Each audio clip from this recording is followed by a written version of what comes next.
પ્રક્રિયા શરૂ કરવામાં આવી હતી। અમદાવાદ હાઈકોર્ટમાં એડવોકેટ તરીકે પ્રેક્ટિસ કરતા મોહિત જોશીએ પોતાના વતન રાણપુર ખાતે આવીને ફરજના ભાગરૂપે મતાધિકારનો ઉપયોગ કર્યો। જિલ્લા વહીવટી તંત્રએ મતદાન માટે શ્રેષ્ઠ આયોજન કર્યું હતું। પોલિંગ તથા પોલીસ સ્ટાફની ઉમદા કામગીરી રહી હતી। ગ્રામ પંચાયત ચૂંટણી 2025ને લઈને બનાસકાંઠા જિલ્લામાં આજે કુલ 322 ગ્રામ પંચાયતોમાં શાંતિપૂર્ણ માહોલમાં સવારે 7 વાગ્યાથી મતદાન શરૂ થયું હતું। 322 પંચાયત પૈકી 303 ગ્રામ પંચાયત સામાન્ય તથા 19 ગ્રામ પંચાયત ખાતે પેટા ચૂંટણીનું આયોજન કરાયું હતું। વહેલી સવારે 7 વાગ્યાથી જ મતદાન માટે લોકોમાં અનેરો ઉમળકો અને ઉત્સાહ જોવા મળ્યો હતો। મતદારો વહેલી સવારથી જ મતદાન મથકો પર ઉમટ્યા હતા અને પોતાના મતાધિકારનો ઉપયોગ કર્યો હતો।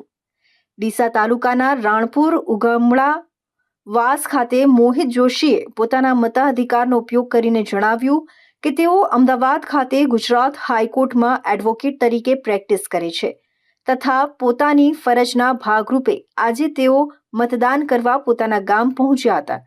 તેમણે કહ્યું કે અમારા ગામનું કુલ 2647નું વોટિંગ છે।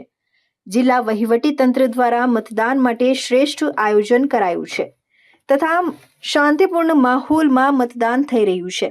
પોલિંગ તથા પોલિંગ સ્ટાફ દ્વારા ઉમદા કામગીરી કરવામાં આવી રહી છે।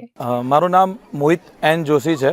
બાય પ્રોફેશન હું ગુજરાત હાઈકોર્ટ અમદાવાદ ખાતે એડવોકેટ તરીકે પ્રેક્ટિસ કરું છું અને આજે મારા વતન મારા ગામમાં રાણપુર ઉગમણાવાસ ખાતે ગ્રામ પંચાયતના સરપંચશ્રીની સામાન્ય ચૂંટણી હતી, જેમાં અમારું ગામનું ટોટલ 2647નું વોટિંગ છે અને સરકારશ્રીની તંત્ર દ્વારા ખૂબ જ સરસ એવી કાર્ય દ્વારા એકદમ સ્મૂથલી વોટિંગ થઈ રહ્યું છે। સરસ તંત્રનો સ્ટાફનો ખૂબ જ સહાય છે અને પોલીસ વિભાગની પણ ખૂબ જ ઉમદા કામગીરી અહીંયા આગળ કરવામાં આવી રહી છે અને આ ગામ પંચાયતની ચૂંટણી થકી જે પણ અમારા નવા સરપંચ ચૂંટાઈને આવે તે સરકારશ્રીની ગ્રાન્ટ તેમજ અન્ય સહાયો થકી ગામના આમ નાગરિકનો ખૂબ જ સહાય મળે અને એમનો વિકાસલક્ષી ગામનો પણ વિકાસ થાય અને તેમને મદદ મળે તેવી અમે સરકારશ્રી તરફથી આશા રાખી રહ્યા છીએ અને ગ્રામ પંચાયતની ચૂંટણી એકદમ સરસ રીતે થઈ રહી છે। હું મીતાબેન સનતભાઈ જોશી રાણપુર ઉગમણાવાસની વતની છું અને અહીંયા ચૂંટણીમાં વોટ આપવા માટે આવી છું।